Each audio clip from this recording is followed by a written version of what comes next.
ओम शांति। आज 3 अगस्त 2024 के बाबा के अनमोल मधुर महावाक्य सुनेंगे।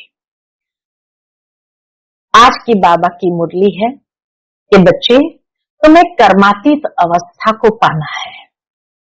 यही इस ब्राह्मण जीवन का लक्ष्य है कि हमें बाप समान कर्मातीत बनना है। परंतु कर्मातीत बनने के लिए आवश्यकता है कि स्वयं को पूरा पूरा सरेंडर करना है।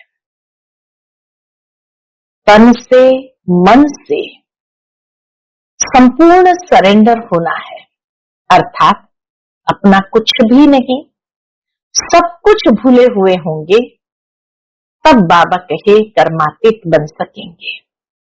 लेकिन जिनके पास धन दौलत बच्चे आदि है और उसकी याद आती रहती है, वो कर्मातीत नहीं बन सकते हैं।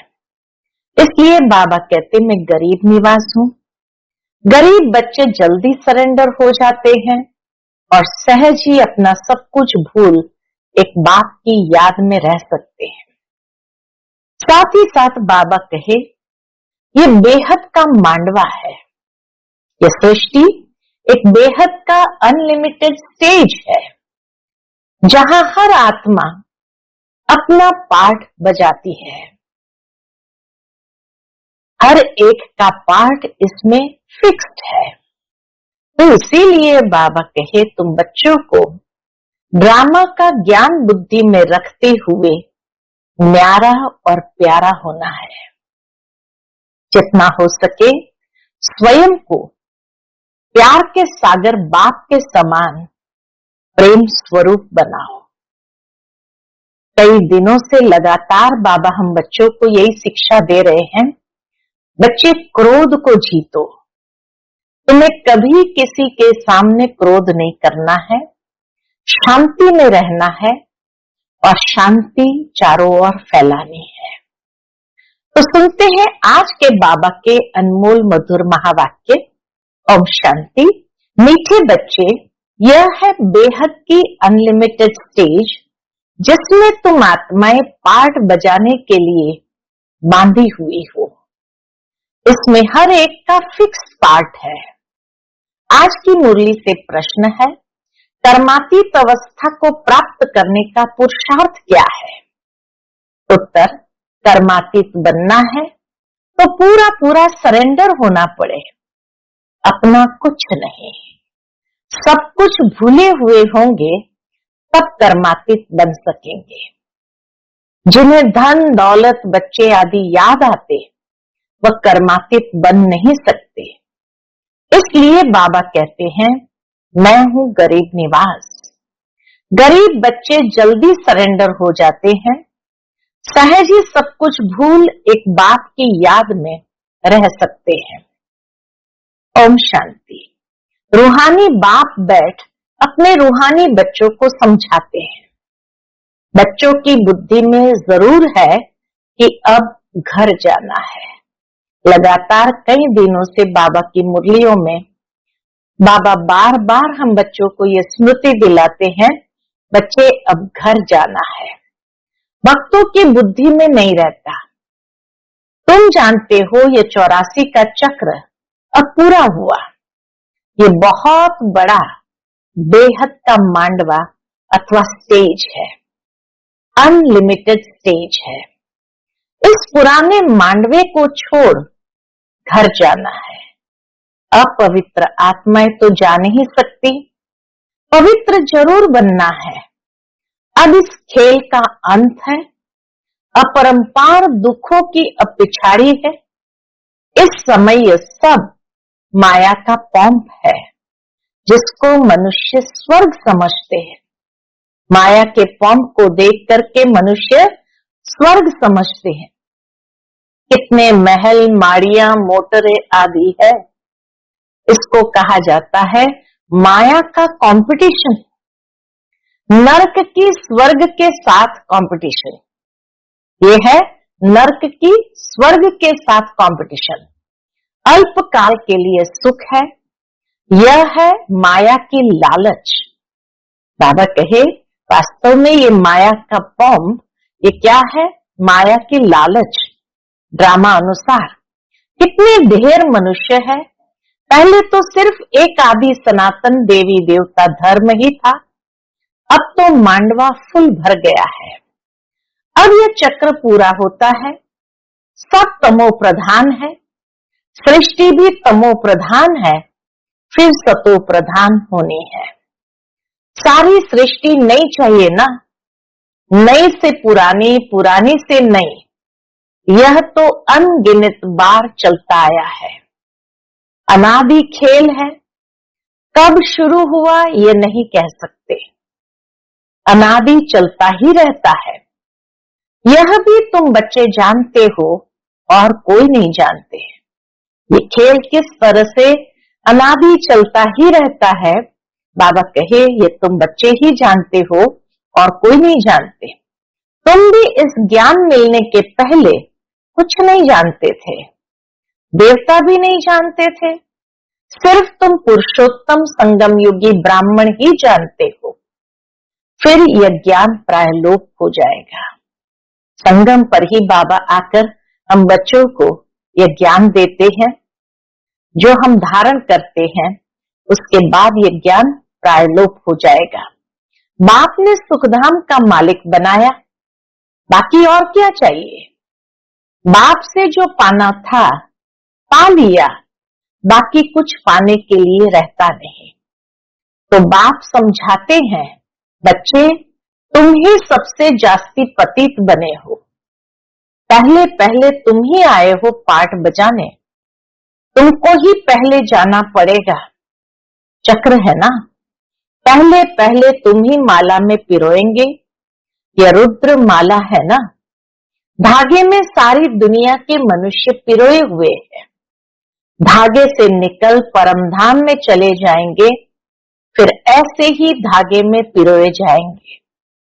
धागा कोई स्थूल का नहीं है, लेकिन जैसे बाबा हमेशा कहते हैं, ये स्नेह का धागा है जिसमें हर एक पिरोए जाते हैं। तो धागे से निकल परमधाम से चले जाएंगे, फिर ऐसे ही धागे में पिरोए जाएंगे, स्नेह के धागे में पिरोए जाएंगे। क्योंकि हर एक मणका जो है, हर एक आत्मा जो है, जैसे जैसी संपूर्णता को प्राप्त करेंगे, वैसे वैसे नंबरवार एक दूसरे के पिछाड़ी जुड़ते जाएंगे। तो वो जैसे स्नेह के धागे में पिरो जाते हैं। बहुत बड़ी माला है। तो गीत भी याद आता है, टूट गई माला मोती बिखर चले। भावार्थ यही कि माला जो बनी हुई थी, जैसे ही नया साइकिल आरंभ होता है, नया चक्र शुरू होता है, कि वो माला टूट जाती है और सारे मोती इस संसार के अंदर बिखर जाते हैं। धागे में सारी दुनिया के मनुष्य पिरोए हुए हैं। बहुत बड़ी माला है। शिव बाबा को कितने ढेर बच्चे हैं। पहले पहले तुम देवताएं आते हो। यह है बेहद की माला, जिसमें सब मणके मिसल पिरोए हुए हो। रुद्र माला और विष्णु की माला गाई जाती है। प्रजापिता ब्रह्मा की माला नहीं है। बाबा कहे प्रजापिता ब्रह्मा की माला नहीं है, या तो रुद्र माला या विष्णु की माला गाई हुई है। तुम ब्रह्मा कुमार कुमारियों की माला होती नहीं, क्योंकि तुम चढ़ते गिरते हो, हार खाते हो, घड़ी घड़ी माया गिरा देती है, इसलिए ब्राह्मणों की माला नहीं बनती। जब पूरे पास हो जाते हो तब विष्णु की माला बनती है। संपूर्ण पास हो जाते हैं तो ब्रह्मा की माला नहीं, फिर वो विष्णु की माला बनती है। यूं तो प्रजापिता ब्रह्मा का भी सिजरा है। जब पास हो जाते हो तो कहेंगे ब्रह्मा की भी माला है, सिजरा बना हुआ है। इस समय माला नहीं बन सकती, इस समय नहीं बन सकती। क्यों? क्योंकि सब पुरुषार्थी है। क्योंकि आज पवित्र बनते, कल फिर माया थप्पड़ मार कला काया ही निकाल देती है, कि कमाई चट हो जाती है। टूट पड़ते हैं। कहां से गिरते हैं? विचार करो। हाँ, कितना ऊंचा चढ़े हुए होते हैं पुरुषार्थ करते करते, और कहां से गिरते हो। बाप तो विश्व का मालिक बनाते हैं। उनकी श्रीमत पर चलने से तुम उच्च पद पा सकते हो। हार खाई तो खलास। काम विकार महाशत्रु है, उनसे हार नहीं खानी है। बाकी सब विकार है बाल बच्चे, बाकी सब विकार है बाल बच्चे। बड़ा शत्रु है काम विकार, उनके ऊपर ही जीत पानी है। काम पर जीत पाने से तुम जगत जीत बनेंगे। ये 5 विकार आधा कल्प के दुश्मन है, वह भी छोड़ते नहीं है। सब चिल्लाते हैं, क्रोध करना पड़ता है, परंतु दरकार क्या पड़ी है। कई बच्चे बाबा को कहते क्रोध करना पड़ता है, तो बाबा क्या कहते, परंतु दरकार क्या पड़ी है, प्यार से भी काम हो सकता है। चोर को भी प्यार से अगर समझाएंगे तो वह झट सच कह देंगे। बाप कहते मैं प्यार का सागर हूं ना, तो बच्चों को भी प्यार से काम लेना है। बल कोई भी पोजीशन हो, बाबा के पास मिलिट्री वाले भी आते हैं, उन्हों को भी बाबा समझाते हैं। तुम स्वर्ग में जाना चाहते हो तो सिर्फ शिव बाबा को याद करो। उन्हें कहा जाता है तुम युद्ध के मैदान में मरेंगे तो स्वर्ग में जाएंगे। वास्तव में युद्ध का मैदान तो यह है, वह तो लड़ाई करते करते मर जाते हैं, तो फिर वहां जाकर जन्म लेते हैं, क्योंकि संस्कार ले जाते हैं। स्वर्ग में तो जा न सके, तो बाबा उन्हों को समझाते थे। बाबा के पास जब मिलिट्री वाले आते थे तो बाबा उन्हों को समझाते थे, शिव बाबा को याद करने से तुम स्वर्ग में जा सकते हो, क्योंकि स्वर्ग की स्थापना हो रही है। शिव बाबा की याद से ही विकर्म विनाश होंगे। ये थोड़ा भी ज्ञान मिला ना, तो अविनाशी ज्ञान का विनाश नहीं होता है। अविनाशी ज्ञान का विनाश कभी नहीं होता है। तुम बच्चे ये मेला आदि करते हो तो कितनी प्रजा बनती है। तुम रूहानी सेना हो ना, इसमें कमांडर मेजर आदि थोड़े होते हैं। प्रजा तो बहुत बनती है। जो अच्छी रीति समझाते हैं तो कुछ न कुछ अच्छा पद पाते हैं। उनमें भी फर्स्ट सेकंड थर्ड ग्रेड होती है। तुम शिक्षा देते रहते हो, कोई तो बिल्कुल आप समान बन जाते हैं, कोई सबसे ऊपर भी जा सकते हैं। देखा जाता है 1-2 से ऊपर चले जाते हैं, नए नए पुरानों से तीखे चले जाते हैं। बाबा ने यह भी देखा, नए नए पुरानों से भी तीखे चले जाते हैं। बाप से पूरा योग लग जाए तो बहुत ऊंच चला जाएगा। सारा मदार है योग पर। नॉलेज तो बहुत सहज है, तुम फील करते होंगे। बाप की याद में विघ्न पड़ते हैं। बाप कहते हैं भोजन खाओ तो भी याद में, परंतु कोई 2 मिनट, कोई 5 मिनट याद में रहते हैं। सारा समय याद में रहे बड़ा मुश्किल है। माया कहां न कहां उड़ाए भुला देती है। भोजन करने बैठते हैं, बाबा की याद में आरंभ करते हैं, फिर माया कहां न कहां उड़ाए भुला देती है। सिवाय बाप के और कोई की याद नहीं रहेगी, तब कर्मातीत अवस्था होगी। कर्मातीत अवस्था माना एक बाप के सिवाय और कोई की भी याद न रहे। अगर कुछ भी अपना होगा तो वह याद जरूर पड़ेगा। कुछ भी याद न आए, यह बाबा मिसाल है। इनको क्या याद आएगा? बाबा कहे इनको क्या याद आएगा? कोई बाल बच्चे, धन आदि है? सिर्फ तुम बच्चे ही याद आते हो। ब्रह्मा बाबा को कौन याद आएगा? सिर्फ तुम बच्चे ही याद आते हो। तुम तो जरूर बाप को याद पड़ेंगे। क्यों? बाबा कहे तुम सभी बच्चे तो जरूर बाप को याद पड़ेंगे ही, क्योंकि बाप आए हैं कल्याण करने के लिए। याद सबको करते हैं, परंतु फिर भी बुद्धि फूलों तरफ ही चली जाती है। बाबा याद तो सभी बच्चों को करते हैं, लेकिन जो स्पेशल फूल होते हैं उनके तरफ बाबा की भी बुद्धि चली जाती है।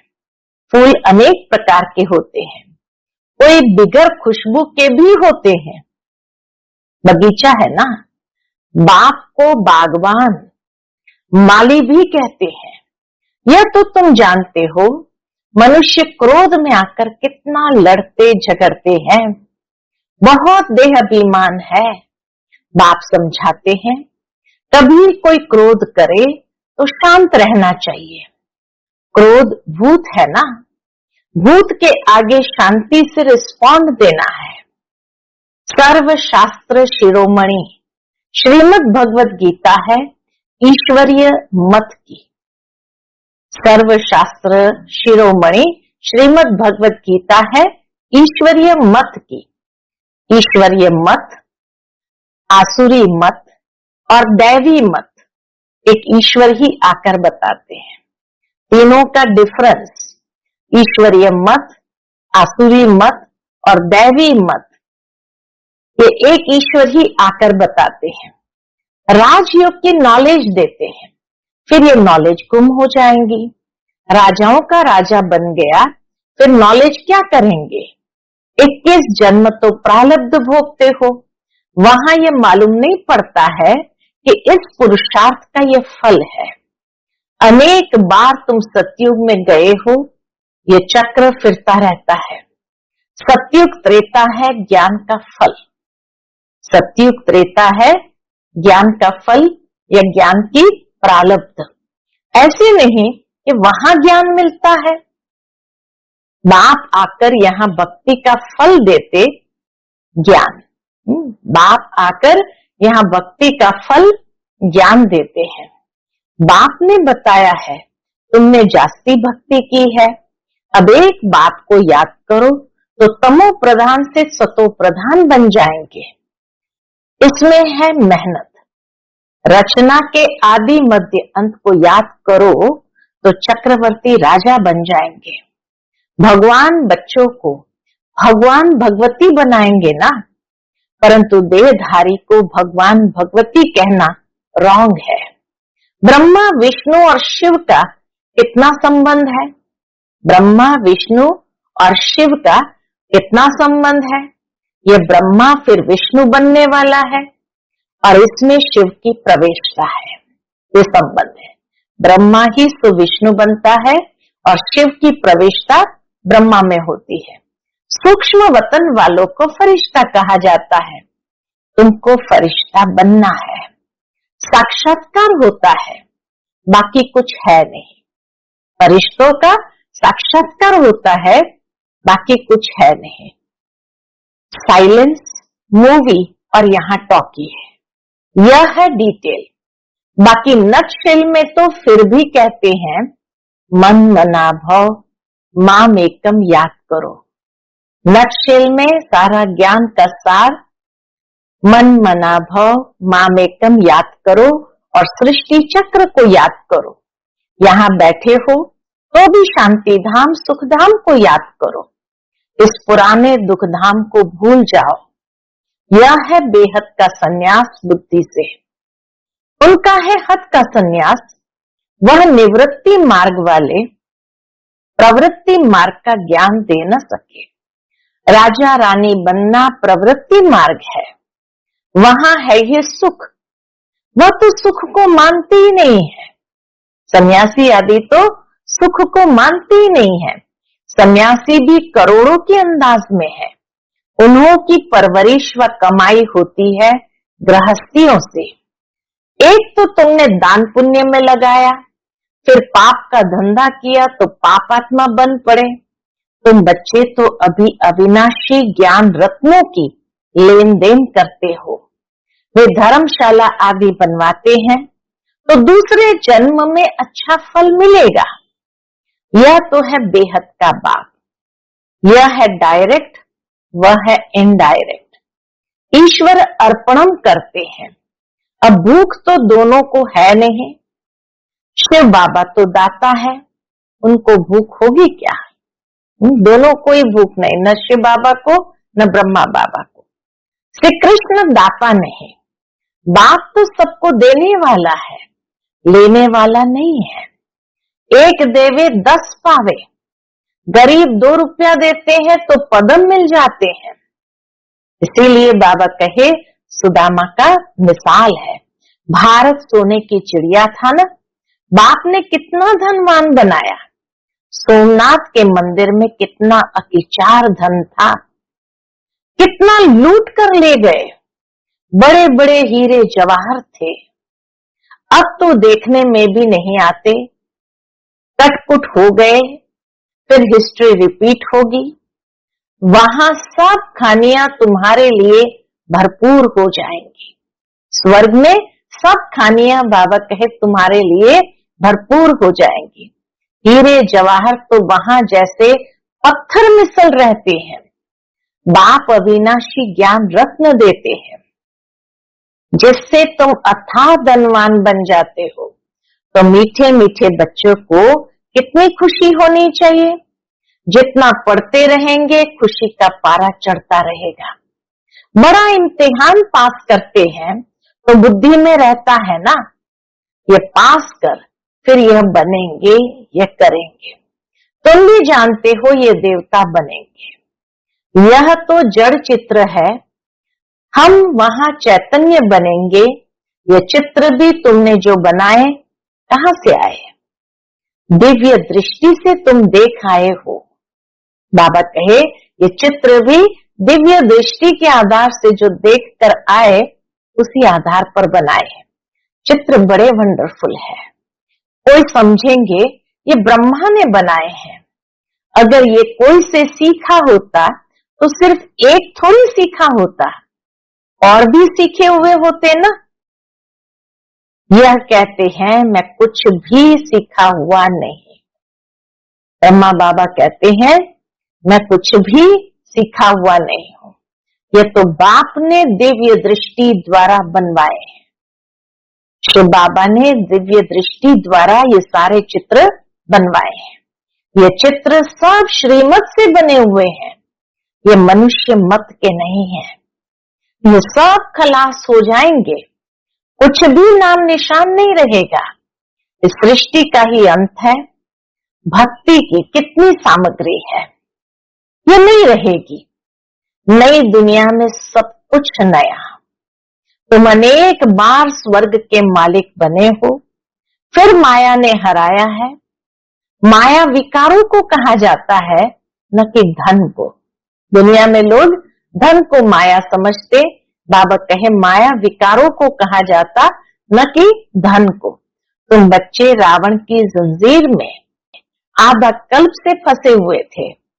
रावण है सबसे पुराना दुश्मन। आधा कल्प उनका राज्य चलता है। लाखों वर्ष कह देने से फिर आधा आधा का हिसाब नहीं निकलता। इतना फर्क है। तुमको तो बाप ने बताया है सारे कल्प की आयु ही 5000 वर्ष है। 84 लाख योनियां तो है नहीं, ये बड़ा गपोड़ा है।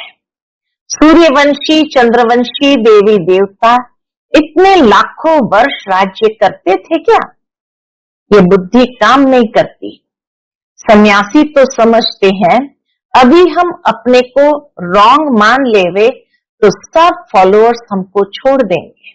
डर है रेवोल्यूशन हो जाए, अर्थात क्रांति हो जाए, इसलिए अभी वो तुम्हारी मत पर चल अपनी राजाई नहीं छोड़ेंगे।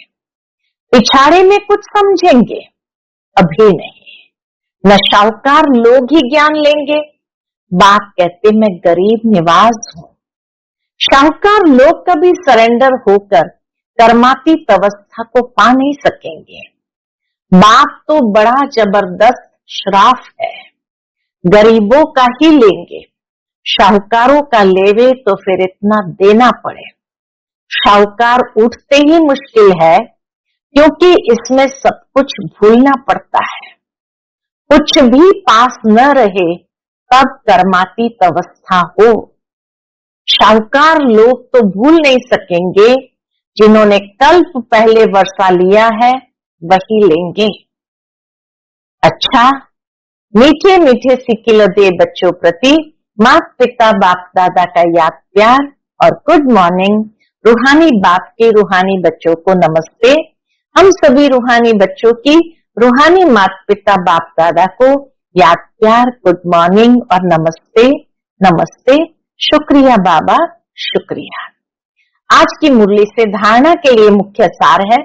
पहली पॉइंट, जैसे बाप प्यार का सागर है, ऐसे मास्टर प्यार का सागर बन प्यार से काम निकालना है, क्रोध नहीं करना है। क्रोध कोई करे तो तुम्हें शांत रहना है। दूसरी पॉइंट, बुद्धि से इस पुरानी दुख की दुनिया को भूल बेहद का सन्यासी बनना है। शांति धाम और सुख धाम को याद करना है। अविनाशी ज्ञान रत्नों की लेन देन करनी है। आज का बाप दादा का मधुर वरदान हम बच्चों के प्रति है। विकारों रूपी जहरीले सांपों को गले की माला बनाने वाले शंकर समान तपस्वी मूरत भव। विकारों रूपी जहरीले सांपों को गले की माला बनाने वाले शंकर समान तपस्वी मूरत भव। ये 5 विकार जो लोगों के लिए जहरीले सांप है, यह सांप आप योगी व प्रयोगी आत्मा के गले की माला बन जाते हैं। यह आप ब्राह्मणों व ब्रह्मा बाप के अशरीरी तपस्वी शंकर स्वरूप का यादगार आज तक भी पूजा जाता है। दूसरा, यह सांप खुशी में नाचने की स्टेज बन जाते हैं।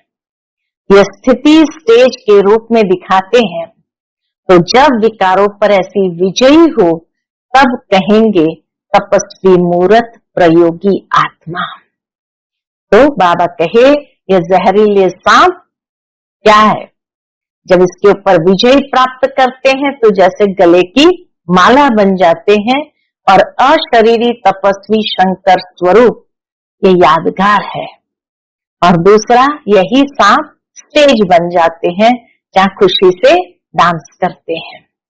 आज का स्लोगन है, जिनका स्वभाव मीठा शांत चित्त है उस पर क्रोध का भूत वार नहीं कर सकता। जिनका स्वभाव मीठा शांत चित्त है उस पर क्रोध का भूत वार नहीं कर सकता। अच्छा, ओम शांति।